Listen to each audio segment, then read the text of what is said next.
Ito ang Broad Streamcast Communicators, ang naiiba at kakaibang plataforma sa digital broadcast mula Luzon, Visayas, Mindanao hanggang sa iba't ibang dako ng mundo. Broad Streamcast Communicators, ang sandigan ng sambayanan mula sa walang labis at walang kulang na pagbabalita, paglilingkod, maglalahad ng mga mapagbuong komentaryo at usaping pambayan para sa kapakanan ng karamihan. Broad Streamcast Communicators, tuwirang maglilingkod ngayon hanggang sa susunod na henerasyon.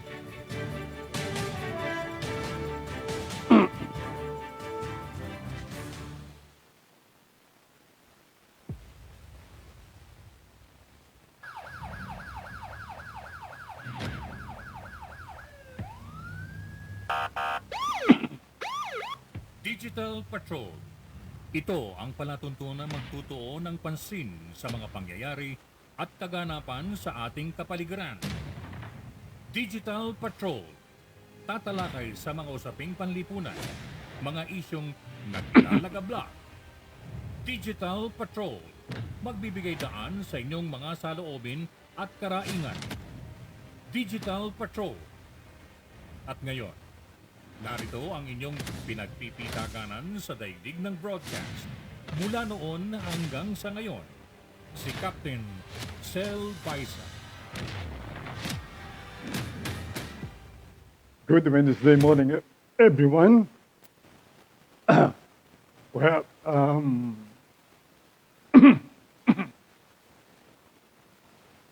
ngayon po ay midweek.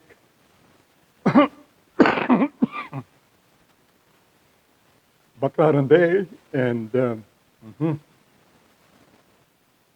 something wrong still with my throat. No. Well, I've been exposed, sabi nga ako, but apparently, nothing to worry about. Ako naman I was able to do some private quarantine, and I was in complete isolation for the past many days. And thank God, tayo po ay nagbalik sa normal. Well, I haven't talked for a while for the past days, kaya that's basically the reason why ako po ay medyo, nangangapa as far as my throat is concerned. Imagine less talk for the past days, kung kaya't eto, naninibago ng humarap muli dito po sa harapan ng mikropono dito po sa inyong program. Program nating lahat, ang Digital Patrol dito sa Broad Streamcast Communicators, or simply call it BSC. So, without much further ado, ngayon pong araw ng Miyerkules, welcome sa Wednesday edition ang inyo pong program. Ako po si Sel Baisa, at siyempre pa, ako po sasamahan din ni Nash, ang aking technical director, ganoon din si Semanita, ang chef ng program. Dito sa inyong Wednesday edition ng Digital Patrol.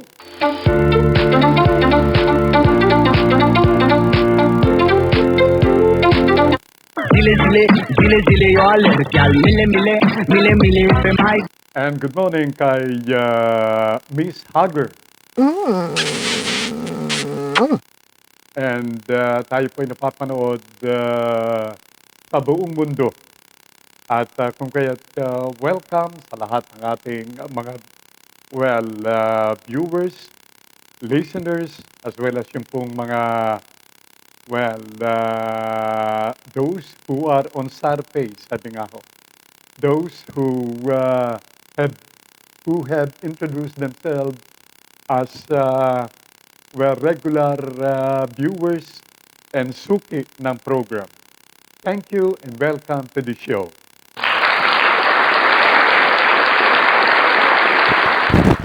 And likewise, I'd like to greet ito pong first greeter natin ngayon pong umagang ito ng Miyerkules, si Bruno Forbes. Ang kanyang bate, good morning, sir. Good morning likewise, Bruno.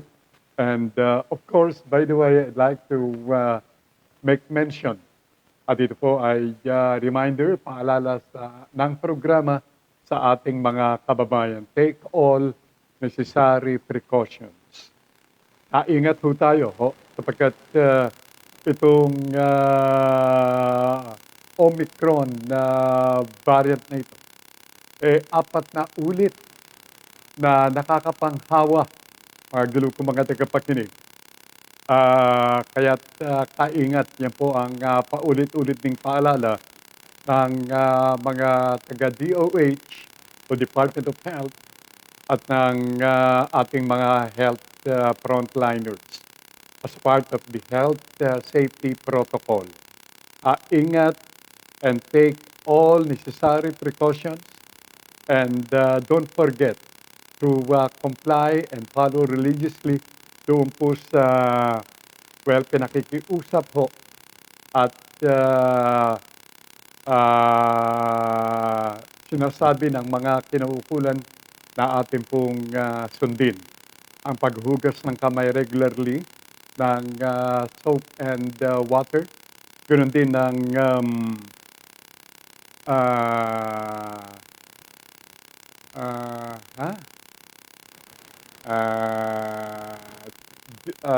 physical distancing, ganoon din itong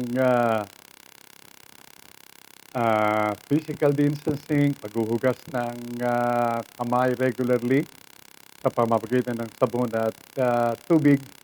And of course, ito pong ating paggamit ng face mask at although, kung mga sinasabi ng ating mga kinaukulan, kailangan po natin na although hindi pa binanggit itong mandatory na pagbabalik o paggamit itong mask, face shield rather, kailangan po natin gumamit nito. Pagkatuto pong nakakahawa, itong nabanggit na variant na ito ng Omicron. I'd like to greet a pleasant good morning to a dear sister of ours whom, like other sisters of mine, I missed the past days. I wasn't able to make it on the show. But hello to Norma Baisasway. Hello, Uma. Ang kanyang pagbati. Morning, Manong. Happy 2022. Likewise, happy 2022, Norma. Whom I fondly called as Uma. At meron siyang binabanggit dito, your connection is a little noisy. Maybe my technical man will do something about it, Nash. Pakiayos nga, please. Okay, thank you. At ganun din sa lahat ng ating mga suki ng palatuntunan. Those whom I received,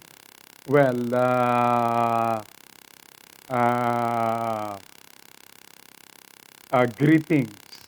Yung pong kanilang inaabot na sa inyo pong lingkod na kaingat. No?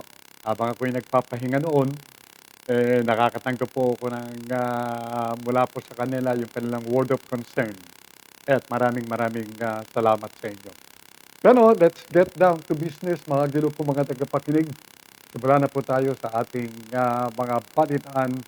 By the way, good morning kay Melito Rodelio Militante ng Calamba, Laguna. Ang sabi ni Melito, un bendito dia 5 de enero. Matengas seguro para todos los espectadores y oyentes de Digital Patrol. And from Calamba, Laguna, Ito po, let's go to Taytay Rizal. Taytay Rizal is watching. Yan po naman ang sinabi ni Lyde Baisa. Hello, Lyde, another sister. Mga gilo ko mga tagapakinig ho. Na, well, isa lang po sa ating mga sisters na nag-check sa kalagayan ng inyong pong lingkod nung panahon na ako po ay nasa complete isolation. Because I've been exposed doon sa mga taong apparently ay meron pong mga symptoms nitong variant ng Omicron. Pero thank God I was able to make it. I'm back to my thoughts, sabi nga ho. From Montreal, Canada, once again, aside from Norma, sabi ni Carmen Sevilla, kamusta po Sir Baisa and family? Hello to the Swale family. Ang better half ni Norma na si Ken Swale and children. Thank you so much. And again, maraming salamat sa inyo pong word of concern na pinaabot sa inyo pong lingkod. Pero sa ating COVID update, as of yesterday, kung nasanay tayo dito po sa mga huling linggo ng Disyembre, doon sa mga 100 plus na mga kaso ng COVID-19, kahapon, shock. And it was a shocking development. Ang kaso ng bagong kaso ng COVID-19 as of yesterday ay 5,434. Remember? And imagine, compared to 100 plus, naging 5,000. At ang mga gumaling, 611. Yung pong mga hindi pa gumagaling, 20,809 at tiyak na madadagdagan yan bukas sa ating pagbabalik sa Himpapawid, tiyak na tataas ito pong mga aktibo ng numerong ito. At yung mga namatay kahapon ay 18 death cases. Kaya all in all, ang mga bagong kaso ng COVID-19 ay 2,861,119. Malapit na maging 3 million. At ang mga gumaling, 2,779,706. At ang mga total na namatay ay 51,604. Alright? Ang maingay daw yung ating audio ayon kay Melito. Let me check. Kindly, Melito, tell me kung merong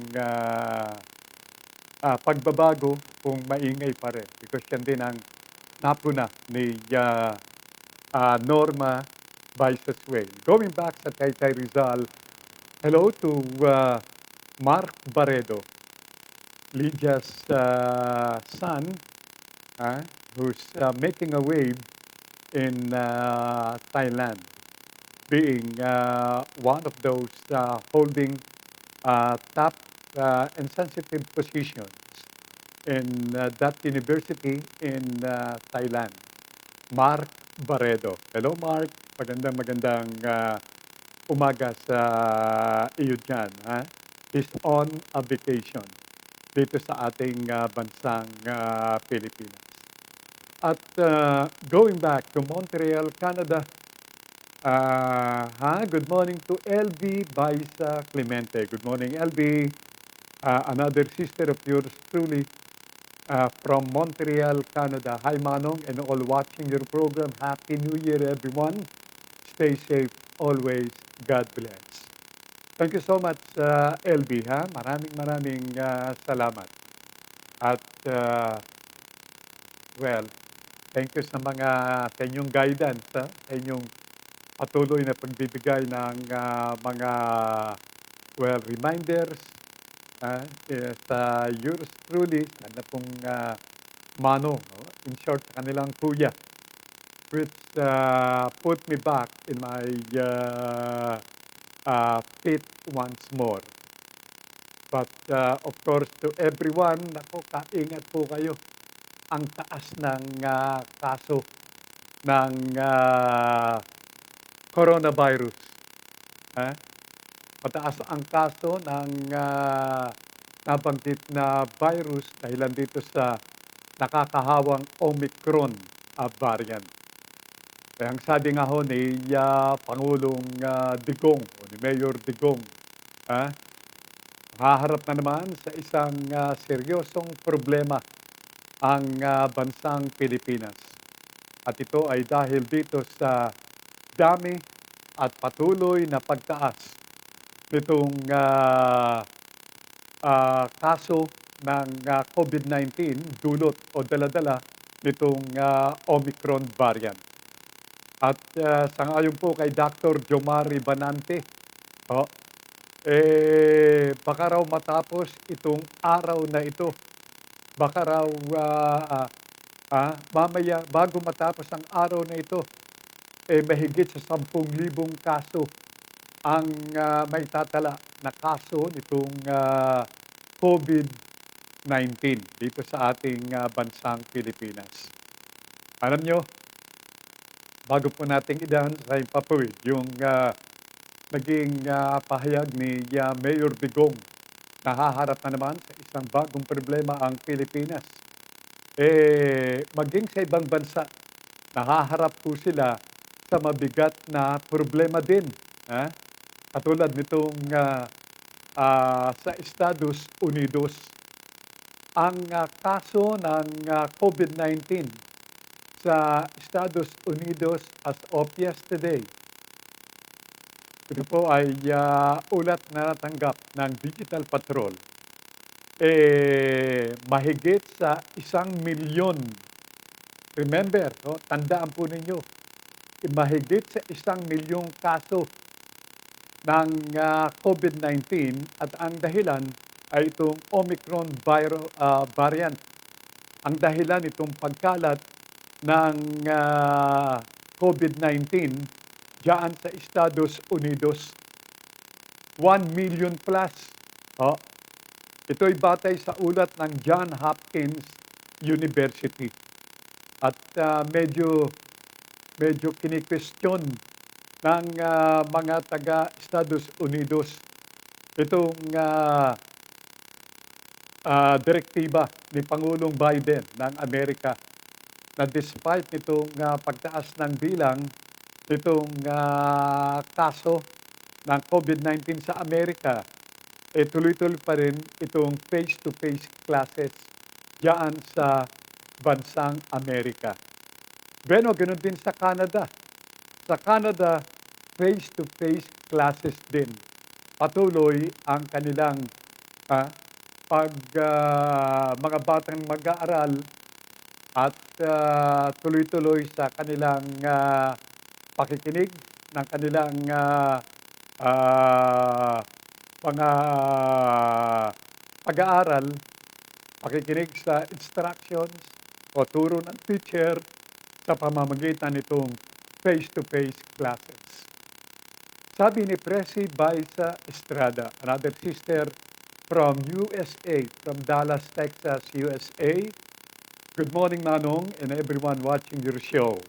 Thank you so much, Presi. And hello to your husband, Harry, and children. Presi, mataas ang kaso. Maingay ang audio sa ngayon kay Presi. Mukhang lumabas yung aking technical man na si Nash. Maingay ang audio, sabi ni Presi. How about now, Presi? Maingay pa kaya o hindi na? Kindly inform me. Kindly tell me tinggal dito sa bagay na ito. Ano kaya? kaya ang dahilan? Hmm. Anyway, mga ko mga tagapakinig, ang sabi ni Norma, ni Uma from Montreal, Canada, it's online classes for now here until January 17 to be reassessed by January 17. Okay, natatanggap ko lamang ho ng balita ha, na maingay pa rin daw. Ang sabi ni Melito, yung aking audio. Bakit kaya? Hindi po. Hmm? Bakit kaya? Bakit kaya? Mhm. Wala, lumabas po yung aking technical man. But anyway, I hope it's understandable naman o medyo audible. Kaya inyo pong naiintindihan din somehow yung aking pong mensahe na sinasabi sa himpapawid. Ang sabi ni LB, maingay talaga. Ano kaya rito? Bakit kaya? Okay, I'll try to eto kaya. Ayun. Ngayon, Merito, maingay pa ba? Kindly. But I can understand, ang sabi ni Tracy. Ni Precious, ni Cipre mula sa USA. Well. Ngayon, I made some adjustment. Oh. I hope, ayun, sabi ni Norma, I can understand you. Annoying lang yung sound. Alright. Hi to Tammy Juanillo, watching from Taytay Rizal. At sa lahat ng ating mga watchers diyan sa now. Was there any improvement sa aking audio? Alright? Sa lahat ng mga taga-ISC, workers ng ISC, kamusta po kayo? Thank you very much. Hi to Mark, o to Maxi Barreto. Okay, so tuloy-tuloy ho tayo. And going to what Norma had just said. Norma had just,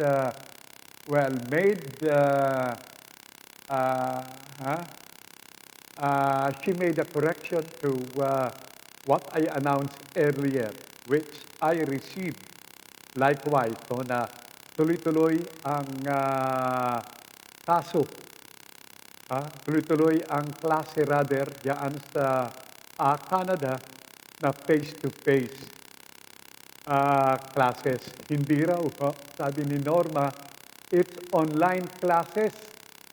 Online classes na po. Ito yung distance classes. Distance education na in-undertake ngayon ho, they have implemented in view of nitong patuloy na pagtaas ng kaso ng COVID-19 as a result of nitong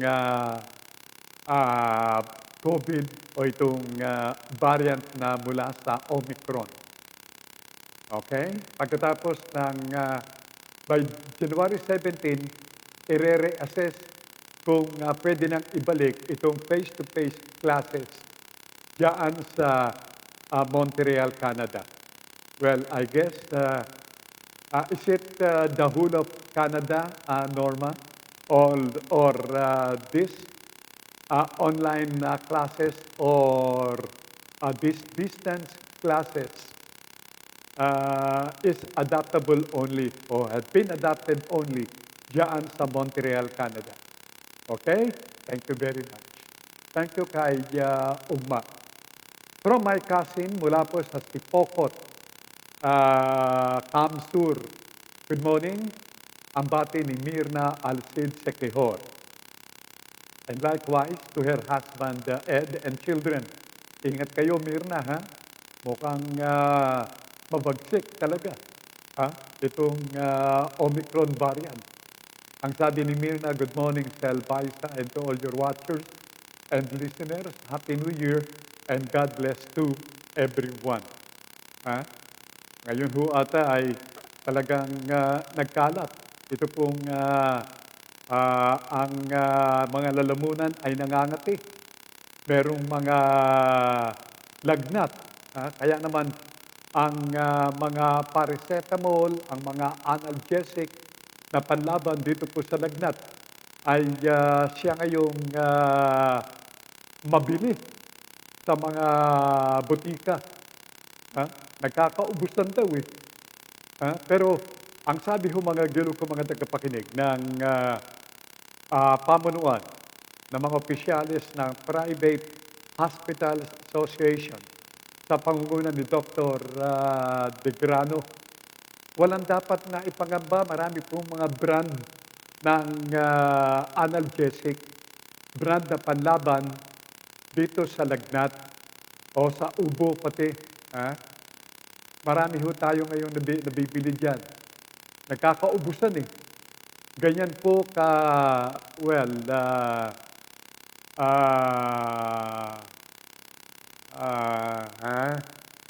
ganyan po ka, ganun po ang reaksyon rather ng ating mga kababayan. Dito sa ngayon ay nararamdaman dito sa ating bansa. Well, sa Amerika, over 1 million a day yung mga naapektuhan ng karamdamang COVID. Sa atin, nauulit ko na makabubukas lamang ang kanilang mga monitor. Ang pagtaya ng mga health authorities posible sa tumaas ng 10,000 plus itong daily na kaso ng COVID-19 dito sa ating bansa. Meron pa bang diferensya ang ating audio, please? Alright? From Dali de Guzman, from Miss Dali de Guzman, good morning, Kuya Sel. Have a happy and prosperous New Year. Dito sa lugar namin, tahimik kasi maraming may sakit. Yan, ho, sa mga bahay-bahay. May lagnat at maski ang ulo, at may sipon, nagkakaubusan ng biogesic. Kasi sabi ko ho lamang yan. Marami pong mga brand, pati generic. Ang generic ng anal o ng Alchec, para sigurado tayo. Ang generic, o ang brand ng generic, pagbibili kayo ng generic, yung brand nito, yung paracetamol. Paracetamol, yan po ang brand ng generic. Ngayon, kung bibili kayo, marami pong brand sa ngayon kay Dr. De Grano. Marami pong nagkalat. Hindi nyo mabibilang sa inyong mga daliri. Don't be choosy sa brand, sapagkat lahat po na yan, meron po mga ingredient, branded or generic, na laan para gamutin ang inyong sakit ng ulo at maging ng inyong sipon. Mula po sa Malabon, mula kay Miss Dali de Guzman, tahimik ang kanilang paligid. Ang dahilan, lahat ng, maraming mga bahay diyan sa Malabon, ang mga household members, may lagnat, may sipon, at masasakit ang ulo.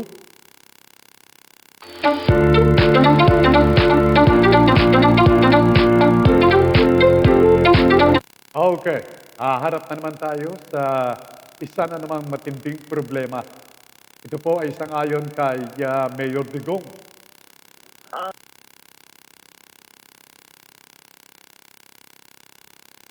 Dali po. Dali po lamang. Ano kaya ang nangyari dito? Ang kaso ngayon, no? Kung isang tao ka, pwede. Okay, mukhang hindi si Mayor Digong yun. Alright, mamaya atin pong idaran sa papawid yun. Yung tinig yan ni MMDA Chairman Benhar Abalos. Meantime, narito si Mayor Digong.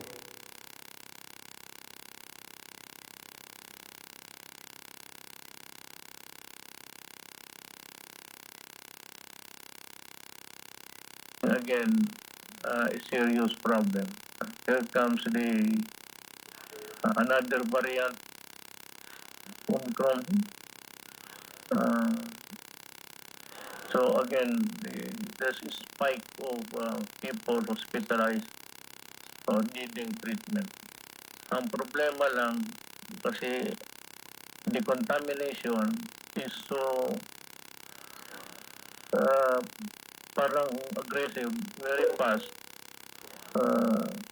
And in a short while, nakita natin nag-shoot up ang mga ospital. Ang problema nito, yung isolation preparation natin done um, a year ago with an only reviving of the still existing same preparations that we did. Okay, si Mayor Digong, si Pangulong Digong na worried na din ho, nababahala dito sa what he termed as a serious problem confronting the country again. Itong dahilan sa Omicron variant at itong bilang ang ating mga kababayan na nagkakaroon ng karamdaman. Ito ho, ang sabi ho, dito sa akin, 33 mga kumpare, 29 ho ang nagsasabi na masama kanilang pakiramdam. At sabi nila, hindi ito COVID na ayon sa kanila. Trangkaso ang kanilang nararamdaman. Pero ang sabi nga ho ni DOH Secretary Roque, maging yan sa iyong palagay ay trangkaso. Iyong lagay sa iyong kaisipan, sa iyong isip na yan ay COVID-19. Upang sa gayon, makapaghanda kang mabuti. Mabuti na na tayo po ay handa. Mabuti na na lagi nating iniisip na war sa dinga ang situation. Upang sa gayon, kung hindi man ito COVID-19, better. At ito ay trangkaso, at ito ay ating tinitirit rather na isang malubhang case. Magandang approach daw po yan. Okay, mga gilo kong mga tagapakinig, tuloy-tuloy ho tayo. Bumili ng, I doubt kung nakabili ng analgesic itong si Nash. Lumabas ho ng bahay pala, kaya bumili ho ng analgesic para just in case. May maiinom sa bahay. Nakakaubusan ba, Nash? Okay, nakakaubusan daw ho. Pag yun yung mga butika, malapit ho rito sa aming tinitirhan, nakakaubusan na ngayon ng analgesic. O yung ating mga drug manufacturers, o yung mga butika dyan, baka naman nag-hoard kayo. Sa ganitong pagkakataon wag ho. Wag nating isipin muna yung tubo. Magkakatubo ka nga na medyo maganda. Pero mauulitan ka naman. Ikaw ay nasa banta nitong coronavirus o banta nitong trangkaso. Patay kang bata ka. Kailangan siguraduhin natin na yung ating mga kababayan muna, first and foremost, ay nabibigyan ng tamang bilang na kanilang binibili. Ngayon, hindi masamang magtabi ka para sa inyong family use. Pero kung ikaw magtatabi, purposely, para kumita, hindi maganda yan.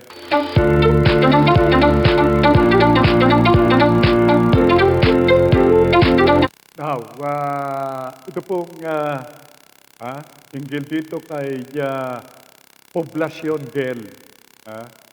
Poblacion Girl. Ayun.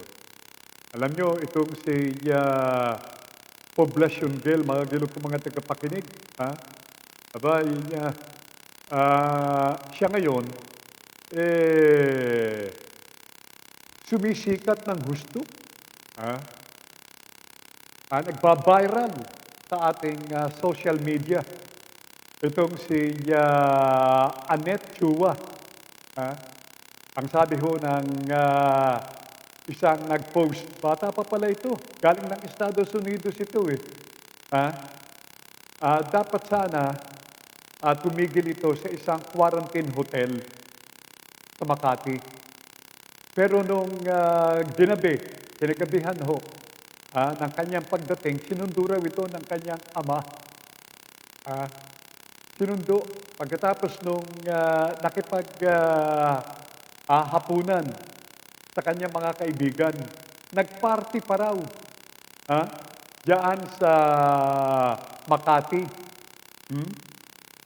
Sabi ho rito sa isang pinost, sa isang social media, itong si Annette Chua, aka o alias Poblacion Girl, alias Omicron Girl, siya ang dahilan ng biglaang pagtaas ng kaso sa Metro Manila, dala-dala ang Omicron variant. Siya ay galing sa US at pagbalik ng Pilipinas, nag-escape ng quarantine para makapag-party, party-party sa Poblacion, Makati. Kaya pala tinawag na Poblacion Girl. At nalamang may Omicron variant palang dala. Pinangangalandakan pa daw niya sa party na nag-skip siya ng quarantina dahil sa kanyang mapapaaga ang lockdown ng NCR at pagbagsak nitong PSE. Pinagmalaki pa. Ngayon po, itong si Annette Chua, kasama ang kanyang ama, kasama ang kanyang ina, kasama ang kanyang boyfriend, kasama ang kanyang mga kaibigan, ay ipaghaharap ng sakdal. As a result of this, partly, Miss Annette Chua, you are being blamed, not only you, for that matter, kundi maging ang inyong mga magulang, ang iyong boyfriend at mga close friends na na sumama sa iyo na nag-party-party. Imbis na ikaw ay nasa quarantine hotel at nagpapahinga, hindi siguro kumalat ng ganito. Hindi siguro lumobo ng ganito ang bilang ng COVID-19 dulot nitong Omicron variant. Kung ikaw ay nag-stay lamang sa quarantine hotel. Ang sabi ni Melito, kung sino man ang may lagnat, ubo at sipon, try ninyo po ang dahon ng serpentina o serpentina. Ilagay ang 9 na dahon sa isang basong tubig. Takpan. Hayaang nakababad hanggang sa maging maligamgam ang tubig. Alisin ang nasaan na tayo? Alisin ang dahon ng serpentina, inumin habang medyo may init-init pa. Paalala, inumin 30 minutes after meal. Huwag iinom kapag gutom. Ayan, take it from Melito. By the way, I'd like also to make mention na ito pong pinainom sa akin ni Nanette, na itong dahon ng ano bang dahon yun? Ayun, meron siyang pinay, nakalimutan niya raw. Pero maaalala niya mamaya yan. Pero siyang tanim eh. Somehow this helped me likewise. Nagpakulo rin siya ng tubig. Pagkatapos, while medyo warm, pinainom niya ako nito. Ano ba, nakalimutan niya? Mamaya, nabanggitin ko yung dahon na yan. It's very effective. Take it from me. Kahapon, I'm virtually voiceless. Pero ngayon, at least I have a voice to share with you. To share the program with. Okay. Okay, dahon ng oregano. Dahon ng oregano. Alam niyo yung pinatuyong oregano, yan ay ginagamit sa pagluluto ng adobo. Nasama yan sa ulam eh. Pero ito, fresh. Pero mind you, I'm one of these well,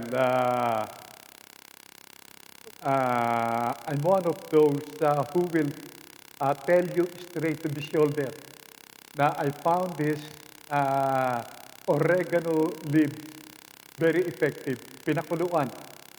Oh, husay. Sabi ni Uma, she should go to jail. Ang sabi ni Uma, referring dito kay Poblacion Girl. A nurse from Montreal, Canada. Ayun. Ang sabi ni Norma, dahon ng malunggay, no, wrong. Hindi Norm, yung oregano ang nais kong sabihin. Pero somehow, yung mga dahon ng gulay ngayon, we don't have to, well, set aside malunggay. Napaka-sustansya po ng mga gulay na ito. We should help ourselves. Kung hindi tayo kumakain ng gulay, ng mga berdeng gulay, it's high time, mga gilo pong mga tagapakinig, na atin pong tayo mag-switch dito because it helps sa mga gulay na ito. Ang sabi ni Melito, okay din po yan. Pinagsamang dahon ng oregano at lemongrass. Wow! Why not? Ano ba sa Tagalog ang lemongrass? May nabibili nito eh. So we should not rely much doon po sa mga, well, those we buy in the butika or drugstore. If in your garden you incidentally or accidentally find out tanglad, lemongrass, tanglad. Thank you so much, Melito. Maraming tanim si Melito nito eh. Kaya alam na alam niya. Kaya it's high time for us to switch. Dito po sa tinatawag nating mga lumang pamamaraan ng panggagamot. Less chemical. Sapagkat alam niyo sa mga chemical na mga gamot, meron ding mga tanim, mga gulay, na meron din mga tanim na inihahalo para maging mabisa ito. Okay? So, let's take it, mga gilo kong mga tagapakinig sa ating mga kababayan. From Camelito Militante. Salamat ng marami, Camelito. Meantime, mga gilo kong mga tagapakinig, ang sabi ni Melito, madami po akong tanim na lemongrass o tanglad, oregano, serpentina, kaya di na ako bumibili ng gamot. Thank you very much. And that's a proper approach to this problem of us. Dahil lang sa ngayon, nagkalat. Ang dami po, agilo ko mga tagapakinig, ang daming mga karamdaman ngayon. Kaya naghihigpit na muli. Maging sa mga public transportation, kung ikaw ay hindi bakunado, kung ikaw ay hindi bakunado, kung ikaw ay isang senior citizen, kung ikaw ay isang minor de edad, kung ikaw ay buntis, kung ikaw ay comorbidity case, pagbabawalan kang sumakay ng public transportation dito sa Metro Manila area. Ngayon, going back dito po sa ating ibinalita na pagtakas ng isang bakasyonista galing dito sa Estados Unidos na imbes na tumigil sa quarantine hotel, tumakas, umattend ng party, ngayon siya ang sinisisi. All blame were traced and focus on her. Itong si Anchua mula sa Estados Unidos. Kung hindi siya lumabas ng quarantine hotel, hindi siguro na ganito kasi di ang problema. Kaya nag-iisip si Mayor Digong ng pagtatalaga ng at least 2 pulis sa mga quarantine hotel na magtatanod o magbabantay doon sa mga tatalaga o ipadadala sa mga quarantine hotel para mag-isolate o magkasailalim sa isolation. Owners or whoever is working there, the task of or placing the burden of enforcing the rules about quarantine, because only government can enforce it, and we have not even to the extent of delegating them the powers to stop them physically. So that would be a messy thing to do. Ang makapahinto lang sa kanila, yung government personnel. Ngayon, what I propose for government to do is we have yet to see this si Secretary Anyo. Sir, kaya mo maglagay ng pulis sa mga hotels na ginagamit ng quarantine ng gobyerno? Dalawang pulis in two ships.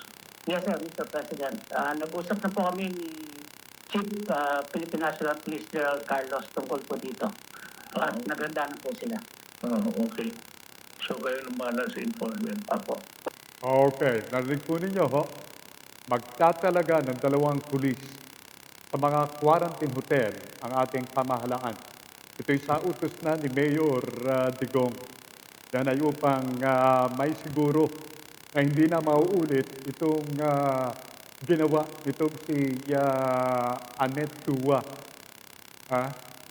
Isa pong Winnet. Is it Winnet? Okay, Winnet pala, Winnet. Gwyneth. Okay. I stand to be corrected there. It's the Gwyneth. All right. So that's the right pronunciation. Ala ko ay Annette. So it's Gwyneth. Very Americanized itong pangalan. Itong si Gwyneth Dua. Sosyal. Pero tignan natin kung ano mangyayari ngayon. Matapos na ipagharap ng kaso si Gwyneth, ang kanyang magulang, ang kanyang boyfriend, plus yung mga kaibigan. All because nitong pagkalat ng Omicron variant dito sa National Capital Region. Now, sangayon naman kay DOH Secretary, social but stupid. Ang sabi ho ng ni Norma, a nurse, soon to be a supervisory nurse na rin, katulad ni LB, diyan sa Montreal, Canada. Sabi ni Melito, make sure na hindi ka low blood before drinking oregano. Yan po isang ayon kay Melito. Word of caution. Kailangan pag nag-take ka ng oregano, hindi ka low blood. Okay? So, thank you so much. Paalala niyan, Melito. Ang sabi ho ni Health Secretary Duque, at this time, napakahalaga na ikaw ay bakunado. Lalo na ngayon, sa mga panahong ito. Lalo ang kalat nito. Pangalawa po, bagamat mas nakakahawa ang Omicron variant, ipinakita ng mga pag-aaral na nananatiling epektibong panangga ang ating pong kasalukuyang bakuna laban sa nasabing variant. Para naman po sa ating case trends, ang buong bansa ay nasa kasalukuyang 400 as high risk ang ating pong risk, ang classification ng buong Pilipinas. Ang buong bansa ay mayroon 448%, 2-week growth rate or TWGR, yan po pagkalampas 200%, talagang high risk na po ang kanyang classification. Yung pong 0% to 200% moderate risk. Ang ating pong death curve naman ay nanatiling bumababa, Mr. President, sa kabila ng nakikutan natin ang taas ng mga kaso. Isa itong patunay na epektibo talaga ang ating pong vaccination program laban sa COVID. At as of January 4 ay nakapagtala po lamang tayo ng dalawang namatay. So, Okay, so i-underscore itong bisa ng bakuna sa mga panahon ito ang laban dito sa Omicron variant. Ulitin natin, 4 na beses na malakas makapanghawa itong Omicron variant na nag-originate o nagsimula sa South Africa. Pero hindi ito as deadly as Delta variant. Ang sabi ni Norma, oregano is good for high blood pressure din. Yan ang tanong ho ni Norma. Well, apparently, this is the first time Norma encountered it. And she's asking. Well, she's a typical nurse. Mga gilo kong mga tagapakinig. Whenever she found something gray, she makes it a point to yun, listen. Okay. Oh, thank you so much. Sabi ni si Manita, magaling ang oregano sa ubo. Mahusay sa ubo. Actually, napigil ang pag-ubo ni si Manita dahil dito sa pag-take ng oregano. Ayan, before sleeping. Yeah, before going to bed at night. Okay? Thank you so much, Norma. And to all the nurses, and to all the frontliners watching the program, magandang umaga po sa inyo. Meantime, si Manila Vice Mayor Hani Lacuna Pangan, merong pahayag na bukas ang mga pagamutan, lahat ng pagamutan sa Maynila. At ganoon din ang mga vaccination centers sa Maynila ay open. Whether you are a resident of Manila or not, all you have to do is to have yourself registered and you will receive a vaccine mula sa iba't ibang mga vaccination venues sa Maynila. Bukas naman po lahat ng ating mga ospital, pagka meron pong lumabas na or may na-discharge po, agad-agad naman po natin nag-a-admit po tayo ng panibagong mga kaso po ng COVID. So, okay naman po lahat ng mga ospital. And medyo maluluma po ang ating Dangat Andres, Bonifacio at saka ang ospital ng Manila. Dito po yung ating mga malalaking ospital. Si Vice Mayor Hani Lacuna Pangan ng Maynila, ang inyo pong narinig. Meantime, more messages, but before that, good morning sa aking sister na si Tits Baisa Baredo and husband Mayor John Baredo, ang mayor ng kanilang family. Okay? Thank you very much, Tits, doon sa iyong binigay na drink. I found it very effective. Thank you very much. Maraming salamat. Okay? From Carlos Bernardo, a kababayan of us, mula po sa Hawaii, Honolulu, Hawaii, is a top retired military official ng US Navy. Ang sabi ni Lieutenant Commander Carlos Bernardo, aloha, Brother Cell, isang magandang araw sa ating mga kababayan, ka-Pilipinuhan. Brother, schedule ko ang trip namin sa ating bansa. Ang inilagay sa Alert 3 ang Metro Manila at lahat ng kasino. Ano ang gagawin naming mag-asawa? Yan ang sabi niya. Ano ang gagawin naming mag-asawa? Manood ng TV 24/7. Hindi ko na refund quarantine hotel. At ito, sangayon sa kanya, basahin natin yan. Medyo nawala. At ano yan? Wala. Ano yan? Anong gagawin nga naman nung mag-asawa dito? Alangan manood ng TV. Ito sa hotel ang 24/7. Alright? Hindi na nirefund yung para sa quarantine hotel. donation namin sa mga hotel employee na mawawalan ng trabaho dahil sa Alert 3 na lumawig na sa karating province ng Metro Manila. At sabi niya rito, natin tayo. Ayun. Hindi pa.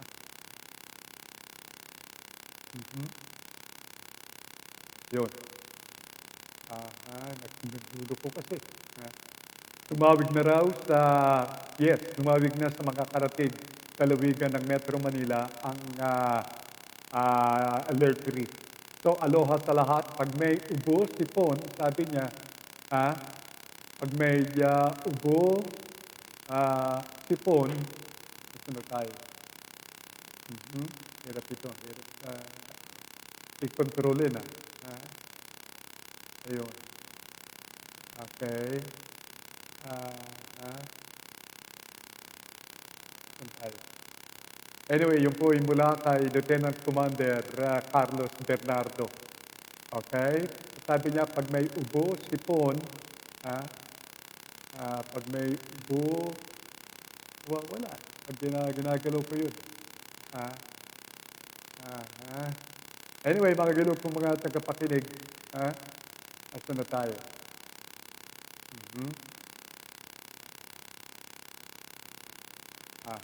Dali po.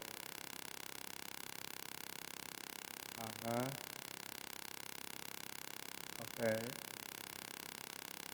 Anyway, hirap habulin. Anyway, mga gilog kong mga tagapakinig, alam niyo po ba, si Senador Ping Lacson, na isa sa ating presidential aspirant, na-expose din dito sa mga tao na meron pong lagnat, meron ding sipon, kaya't siya po'y nasa ilalim ngayon itong isolation.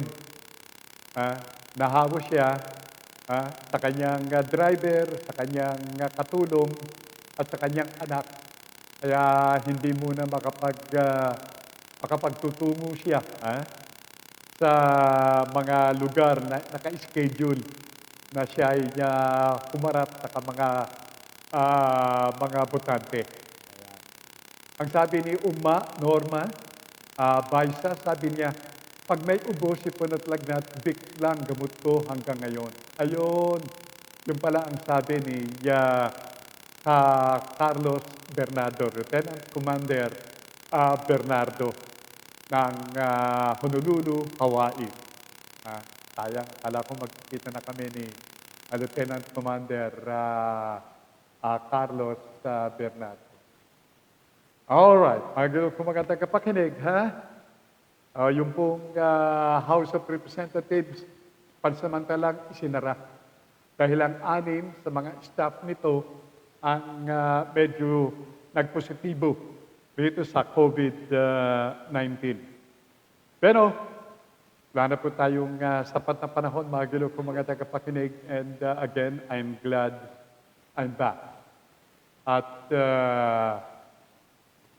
sana mga gilo kong mga tagapakinig, with God's help, muli po akong, inyong makasama bukas, God willing, of course, as what He does for me today, and that's appearing to you live in the program Digital Patrol. Okay? Now, do stand by for Ms. J.C. Bautista sa kanyang palatuntunan ang buhay online dito sa Broad Streamcast Communicator. And I hope na yung ating mga kasama rito po sa paglilingkod bayan na ito, medyo pagbabalik na rin sa kanila pong mga respective programs. Pero again, thank you so much kay Yanash, thank you so much kay Simanita. Tapos nang kumain ng lugaw. Medyo hindi rin kaya ang sarili yata. Dahil nandito sa sipon. Pero somehow, nakakita na naman kami ng improvement sa kanya. Okay? Fight lang, sabi nga po. God bless the whole world.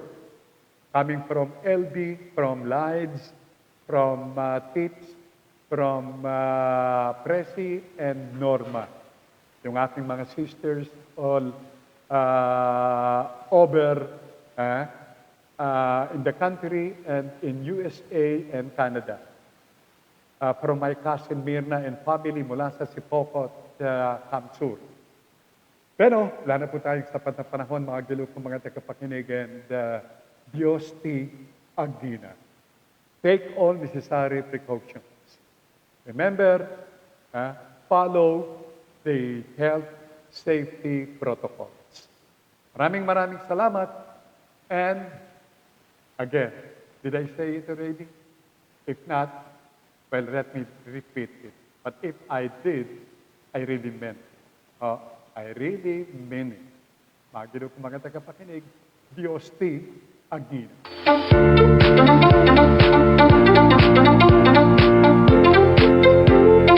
Check your time pieces. Ang oras sa Pilipinas, ginap ng alas 11 ng umaga.